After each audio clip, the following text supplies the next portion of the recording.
स्वागत है दोस्तों आप सभी का फिर से एक बार YouTube चैनल ग्लोब आउटलाइन में। तो देखिए जी हाँ, बिल्कुल आज की न्यूज़ यहाँ पर नेपाल से ही रिलेटेड है, क्योंकि यहाँ पर देख सकते हैं थंबनेल मैंने कुछ इसी तरीके से लगाया है कि प्रचंड ने ओली को धोखा दिया। क्योंकि जी हाँ, बिल्कुल इलेक्शन में यहाँ पर ऐसा देखा जा सकता है कि प्रेसिडेंशियल इलेक्शन जो भी है हाल ही में नेपाल में, उस पे यहाँ पर इन दोनों के जो भी डिसीजन थे वो कहीं ना कहीं मैच नहीं हो रहे हैं, जिसकी वजह से यहाँ पर क्लैशेस देखने को मिल रहे हैं नेपाल के पॉलिटिक्स में। और हो सकता है कि आने वाले समय में यहाँ पर नेपाल की पूरी गवर्नमेंट ही बदल जाए। जो भी हाल फिलहाल में पीएम है नेपाल के प्रचंडा, जिसको पुष्प कमल दाहाल कहते हैं, वो अभी पीएम ना रहे। लेकिन देखिए ये फ्यूचर की अटकलें लगाई जा रही है। लेकिन हाल फिलहाल में ऐसा क्यों हो रहा है कि प्रेसिडेंशियल इलेक्शन में यहाँ पर एकदम तर्क वितर्क की बातें यहाँ पर देखने को मिल रही है नेपाल में। तो देखिए पूरा जानेंगे एंड तक के एक्चुअली हुआ क्या है। तो चलिए शुरू करते हैं। तो देखिए जैसे कि ये आर्टिकल आप देख सकते हैं कि Prachanda ditches KP Oli for Deuba and presidential election. क्योंकि देखिए यहाँ पर सीधे सीधे बताया गया है कि केपी शर्मा ओली को यहाँ पर धोखा दिया जा रहा है प्रचंडा के द्वारा। क्योंकि देखिए प्रचंडा पीएम है, तो ये माना जा रहा है कि प्रचंडा अपने पीएम का कहीं ना कहीं गलत इस्तेमाल कर रहे हैं केपी शर्मा ओली के अगेंस्ट में। तो देखिए ऐसे एक न ऐसे वेरियस आर्टिकल पब्लिश हुए अलग अलग हेडलाइन के साथ, जो ये बताते हैं कि कहीं ना कहीं जो नेपाल की कम्युनिस्ट पार्टी है उसके रामचंद्र पौडेल यहाँ पर नेक्स्ट प्रेसिडेंट बनने वाले हैं। और कहीं कहीं यहाँ पर ये बताते हैं कि प्रचंडा ने जो है वो अपनी जो अपोजिट पार्टी थी उसको यहाँ पर समर्थन में लाने का वादा किया है। तो देखिए आपको ये सब जो अभी न्यूज़ है वो समझ में नहीं आएगी। इसके लिए आपको पहले जानना पड़ेगा यहाँ पर नेपाल की पूरी पॉलिटिक्स की, कैसे यहाँ पे प्रचंड चुन के आए थे पीएम। तो देखिए मैं बता दूं कि यहाँ पर दिसंबर में इलेक्शन हुए थे नेपाल में पीएम के लिए, तो जिसमें यहाँ पर सीधी सीधी जीत हुई थी प्रचंडा की। क्योंकि देखिए Nepal PM Deuba elected leader of Nepali Congress, यहाँ पर जो सबसे बड़ी कांग्रेस की पार्टी है नेपाल की पार्टी है नेपाली कांग्रेस पार्टी, उसके ये हेड बन गए थे। जी हाँ बिल्कुल। और यहाँ पर ये बताया जा रहे थे कि इनको ही सबसे ज्यादा सीट मिली थी, और जी हाँ इनको मिली थी यहाँ पर कहीं ना कहीं 89 सीट्स यहाँ पर इनको मिली थी। अब देखिए मैं आपको पूरी तरीके से यहाँ पर बता देता हूँ कि एक्चुअली में हुआ क्या है। तो देखिए यहाँ पर नेपाल में जो है 275 सीट्स होती है पूरी पार्लियामेंट में। तो उसमें जो है नेपाल के कॉन्स्टिट्यूशन में कहीं ना कहीं ये बताया गया है कि एज पर आर्टिकल 76 क्लॉज 2, जी है बिल्कुल, अगर आपके पास 138 के ऊपर आपको सीट्स नहीं मिले तो कहीं ना कहीं आप नेपाल में सरकार बना ही नहीं सकते। फिर आपको 135 ही वोट क्यों ना रह जाए या 136 वोट ही क्यों ना रह जाए। तो देखिए ये यहाँ पर रूल ही है जिसको यहाँ पर फॉलो करना पड़ता है। तो यहाँ पर देखिए मैंने आपको बताया था कि नेपाल की सबसे बड़ी जो पार्टी है जो है नेपाली कांग्रेस पार्टी, उनके एक लीडर है यहाँ पर देवबा। तो इनको जी है यहाँ पर 89 सीट्स मिले थे, जी हाँ बिल्कुल। और यहाँ पर मैं आपको बता दूं कि जो हाल फिलहाल में प्रचंड है ना, उनकी यहाँ पर पार्टी है सीपीएन एमसी, जी हाँ बिल्कुल, मतलब कम्युनिस्ट पार्टी ऑफ नेपाल। और यहाँ पर दूसरी पार्टी देख सकते हैं कम्युनिस्ट पार्टी ऑफ नेपाल। लेकिन यहाँ पर डिफरेंस यूएमएल और एमसी में, जी हाँ बिल्कुल। अब देखिए यहाँ पर जो कम्युनिस्ट पार्टी ऑफ नेपाल है ये अलग पार्टी है, और यहाँ पर communist party of Nepal MC है वो अलग पार्टी है। और यहाँ पर जो एमसी वाली पार्टी है वो ही प्रचंडा की पार्टी है। और यहाँ पर जो यूएमएल है वो कहीं ना कहीं यहाँ पर केपी शर्मा ओली की पार्टी है, जी हाँ बिल्कुल। अब देखिए यहाँ पर तीन मेजर यहाँ पर मैंने आपको पार्टीज बता दी है, जो कि है नेपाली कम्युनिस्ट पार्टी, फिर आता है यूएमएल, और तीसरी आती है एमसी। और यहाँ पर कई ऐसे छोटे छोटे पार्टीज है जो आपको आने वाले वीडियो में समझेगा। अब देखिए यहाँ पर हुआ क्या। तो यहाँ पर जो सिंगल लार्जेस्ट पार्टी है नेपाल की, नेपाली कम्युनिस्ट पार्टी, जैसे मैंने बताया उसको 89 सीट्स मिले थे।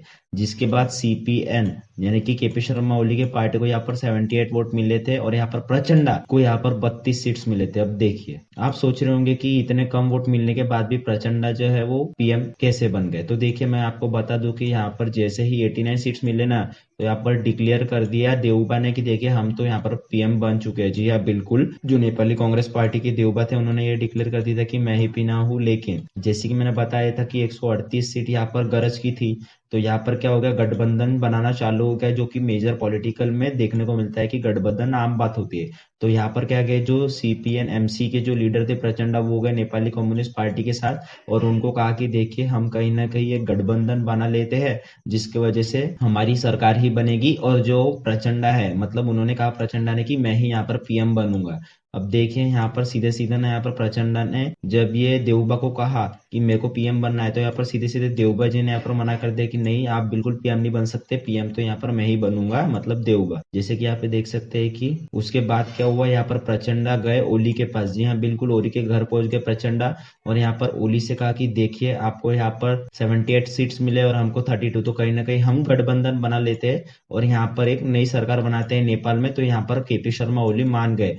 क्यों? अब देखिए यहाँ पर प्रचंडा को जो कहीं ना कहीं पता था कि केपी शर्मा ओली जो है वो कहीं ना कहीं जो छोटी छोटी पार्टी है उनका एक ग्रुप बनाकर अपनी सरकार बनाने के फिराक में है। तो इसी का फायदा उठाते हुए प्रचंडा पहुंच गए यहाँ पर केपी शर्मा ओली के घर पे, और उन्होंने कहा कि देखिए हम एक साथ आके एक नई सरकार बनाते हैं। अब देखिए यहाँ पर प्रचंडा और ओली के बीच में यहाँ पर एग्रीमेंट क्या हुआ था कि देखिए हाफ सेशन के लिए जो रहेंगे वो प्रचंडा प्राइम मिनिस्टर रहेंगे, और हाफ सेशन के लिए यहाँ पर KP Sharma Oli prime minister रहेंगे। जी हाँ, बिल्कुल ऐसे यहाँ पर दोनों के बीच में अंडरस्टैंडिंग हुई थी। तो जिसकी वजह से यहाँ पर जो विद्या देवी भंडारी, जब उस समय की जो प्रेसिडेंट थी दिसंबर में 2022 के, नेपाली प्रेसिडेंट थे विद्या देवी भंडारी, तो यहाँ पर उन्होंने कहीं ना कहीं 5 बजे का अलार्म सेट किया था कि अगर 5 बजे के पहले यहाँ पर कोई भी अपनी सरकार नहीं बना पाया तो यहाँ पर फिर से री इलेक्शन होंगे। तो यहाँ पर 5 बजे के पहले ही प्रचंडा पहुंच गए प्रेसिडेंट के ऑफिस, उन्होंने बताया कि देखिए हम जो है वो अपनी सरकार बनाना चाहते हैं और हमारे पास कहीं ना कहीं 170 पार्लियामेंट का सपोर्ट है। जी हाँ बिल्कुल, और हमें चाहिए कितने थे, 138 सेक्शन 76 क्लॉज 2 के अंदर। तो यहाँ पर जिसकी वजह से प्रचंडा की सरकार यहाँ पे बनी। तो देखिए इतने ट्विस्ट एंड टर्न्स के साथ ना यहाँ पर प्रचंडा की सरकार बनी है। अब उसी प्रचंडा की सरकार जो केपी शर्मा ओली के बदौलत पे यहाँ पर बनी थी, तो यहाँ पर प्रचंडा उसी को कहीं ना कहीं धोखा देने के फिराक में है।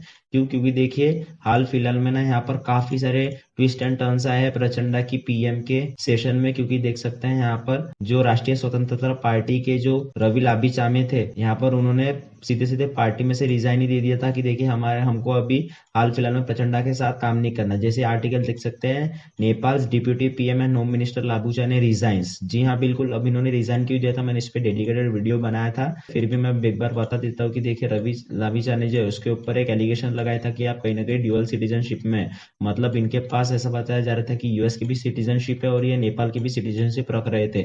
जिसकी वजह से यहाँ पर जो सुप्रीम कोर्ट था नेपाल में, उन्होंने यहाँ पर सीधे सीधे बता दिया था कि रवि लामिछाने को देखिए आप कहीं ना कहीं यहाँ पर अनएथिकल चीज कर रहे हैं, जिसकी वजह से आपको यहाँ पर रेजिग्नेशन देना होगा। तो देखिए यहाँ पर ड्यूअल सिटीजनशिप के कारण यहाँ पर यूएसए की जो सिटीजनशिप वो रवि लामिछाने ने छोड़ दी थी और कहीं ना कहीं नेपाल से सिटीजनशिप ले भी ली थी। जिसकी वजह से एससी ने इनको, मतलब सुप्रीम कोर्ट ने इनको बोला था कि अभी आपको रेजिग्नेशन देने की गरज नहीं है। तो देखिए लेकिन प्रचंडा जो कि हाल फिलहाल में पीएम है, तो उन्होंने सब मना कर दिया कि देखिए हम ऐसे व्यक्ति को अपने अंदर यहाँ पर होम मिनिस्टर की पोस्ट पे बिल्कुल नहीं रखेंगे। लेकिन केपी शर्मा ओली जो कि क्लोजेस्ट अलाय है यहाँ पे प्रचंडा के ने, उन्होंने काफी समझाया कि देखिए हम इन्हें रख लेते हैं, नहीं तो हमारी पार्टी को काफी ज्यादा नुकसान होगा। क्योंकि देखिए प्रचंडा की पार्टी मैंने आपको पहले ही बताया था कि काफी छोटी छोटी पार्टी से बनी है। अगर आप एक भी यहाँ से छोटी पार्टी निकल जाते हैं ना, तो कहीं ना कहीं यहाँ पर काफी ज्यादा दिक्कतों का सामना करना पड़ सकता था प्रचंडा को। लेकिन फिर भी प्रचंडा नहीं माने, केपी शर्मा ओली की बात ना मानते हुए यहाँ पर इन्होंने जो है रवि लामिछाने का जो रेजिग्नेशन था उसको एक्सेप्ट कर लिया, और कहीं ना कहीं जो राष्ट्रीय स्वतंत्रता पार्टी है रवि लामिछाने की, वो प्रचंडा से अलग हो गई। अब देखिए यहाँ पर ये ऐसे कुछ टर्मोइल यहाँ पर देखने को मिले थे नेपाल के इलेक्शंस में। अब उसके बाद क्या हो रहा है, तो देखिए यहाँ पर अभी जो करंट सिनेरियो है ना, वो क्या कर रहे हैं कि देखिए नेपाली कम्युनिस्ट पार्टी थी जो सबसे लार्जेस्ट पार्टी थी, मैंने बताया था कि जिसको 89 वोट्स मिले थे, उसका यहाँ पर समर्थन करते हुए नजर आ रही है यहाँ पर प्रचंडा की पार्टी एमसी। अब क्यों, क्योंकि देखिए यहाँ पर हाल ही में ना यहाँ पर फ्लोर टेस्ट हुआ था। जी हाँ बिल्कुल, जैसा कि ये न्यूज देख सकते हैं, वायर की ये न्यूज है कि Nepal PM Prachanda passes floor test, all political parties vote in his favour. क्योंकि देखिए ऐसा माना जाता है यहाँ 275 में से सिर्फ 6 अपोजिशन में वोट मिले थे प्रचंडा के। जी हाँ बिल्कुल, तो इतनी यहाँ पर पॉलिटिकल गेम प्रचंडा ने खेली थी। अब क्यों, क्योंकि देखिए यहाँ पर 170 जो वोट है यहाँ पर पहले ही प्रचंडा की झोली में थे, ऐसा माना जाता है। क्योंकि देखिए यहाँ पर जो केपी शर्मा ओली की पार्टी है वो भी कहीं ना कहीं समर्थन में थी उस वक्त, और कई छोटे छोटे जो रीजनल पार्टीज है वो भी यहाँ पर समर्थन में थी प्रचंडा के। लेकिन ये सब जो भी है प्रचंडा को रास नहीं आया, तो वो गए नेपाली कम्युनिस्ट पार्टी के लीडर देउबा के पास और उनसे यहाँ पर कहा कि देखिए मेरा जो फ्लोर टेस्ट हो रहा है उनमें कहीं ना कहीं आप मुझे ही वोट देना। अब देखिए फ्लोर टेस्ट जब भी होता है जब यहाँ पर प्रेसिडेंट को लगता है कि जो पार्टी रनिंग में चल रही है अभी उसको कहीं ना कहीं कैलिबर नहीं है या फिर वो धोखेबाजी से बनी है, तो यहाँ पर फ्लोर टेस्ट होता है ताकि वो पार्लियामेंट का सपोर्ट ले और अपनी जो सक्सेस है उसको बताए। तो इसी के रिगार्डिंग फ्लोर टेस्ट हुआ था नेपाल में, जो कहीं ना कहीं प्रचंडा के फेवर में रहा। अब देखिए यहाँ पर जो ट्विस्ट एंड टर्न्स देखने को मिल रहे हैं ना प्रचंडा की ओर से, तो यहाँ पर इसलिए देखने को मिल रहा है क्योंकि देखिए यहाँ पर फ्लोर टेस्ट में यहाँ पर सीधे सीधे प्रचंडा को बचाया था नेपाली कम्युनिस्ट पार्टी के देउबा ने। इसलिए यहाँ पर केपी शर्मा ओली का साथ न देते हुए प्रेसिडेंशियल इलेक्शन में प्रचंडा जो है वो देउबा का साथ दे रहे हैं। इसलिए यहाँ पर ये बताया जा रहा है कि यहाँ पर 2 कैंडिडेट निकल कर आ सकते हैं प्रेसिडेंशियल इलेक्शन में, जो कि है कांग्रेस के रामचंद्र पौड्याल। जी हाँ बिल्कुल, ये है रामचंद्र। और यहाँ पर सीपीएन यूएमएल मतलब जो केपी शर्मा ओली के, वो है सुभाष चंद्र नेम्बैंक। जी हाँ बिल्कुल, जो ये है। अब देखिए यहाँ पर दो पार्टीज के बीच में कहीं ना कहीं काफी ज्यादा मतभेद हो रहे हैं कि प्रेसिडेंट जो होगा वो किस पार्टी से बनेगा। अब देखिए यहाँ पर प्रचंडा जो है वो इतनी भागदौड़ क्यों करे, क्योंकि देखिए मैं बता दूं कि प्रचंडा की जो सरकार है वो कहीं ना कहीं देखिए काफी सारे गठबंधन से बनी है। अगर यहाँ पर दूसरी पॉलिटिकल पार्टी का यहाँ पर प्रेसिडेंट बन जाता है तो प्रचंडा को भी पता है कि उनकी सरकार ज्यादा देर तक टिक नहीं पाएगी और कहीं ना कहीं फिर से इलेक्शंस होंगे। तो अपनी यहाँ पर पीएम की जो चेयर है वो बचाने के लिए यहाँ पर क्या कर रहे हैं प्रचंडा, अपने अपोजिशन पार्टी के जो लीडर है यहाँ पर रामचंद्रन को, वो कहीं ना कहीं उसे प्रेसिडेंट बनाने की फिराक में सोच रहे हैं कि उनकी सीट जो है वो रिजर्व है। तो इसीलिए यहाँ पर मैंने आपको ये थंबनेल में ही बता दिया था कि कैसे यहाँ पे प्रचंडा जो है वो ओली को धोखा दे रहे हैं। क्योंकि देखिए प्रचंडा जो है यहाँ पर वो अपनी पार्टी को, मतलब जो गठबंधन में पार्टी बनी थी केपी शर्मा ओली की, उसको सपोर्ट ना करते हुए अपनी अपोजिशन की पार्टी को सपोर्ट करे प्रेसिडेंशियल इलेक्शन में। तो आने वाले समय में नेपाल में ये देखना होता है कि क्या केपी शर्मा ओली प्रचंडा के साथ ही रहते हैं या फिर वहां से लॉग आउट करते हैं। तो ये आने वाले समय में काफी ज्यादा इंपॉर्टेंट या इंटरेस्टिंग जियोपॉलिटिक मूव हो सकता है नेपाल में, कि यहाँ पर जो सरकार बनी वही यहाँ पर टिक नहीं पा रही है। क्योंकि देखिए ऐसे काफी सारे जो मतभेद है वो पार्टीज के बीच में हो रहे हैं। तो इन द फ्यूचर यहाँ पर कुछ भी अपडेट होते हैं तो मैं जाहिर सी एक वीडियो बना ही लूंगा। आज के लिए इतना ही, मिलते हैं अगले वीडियो में। And as you all know कि life is a long lesson in humility, so be safe and be strong.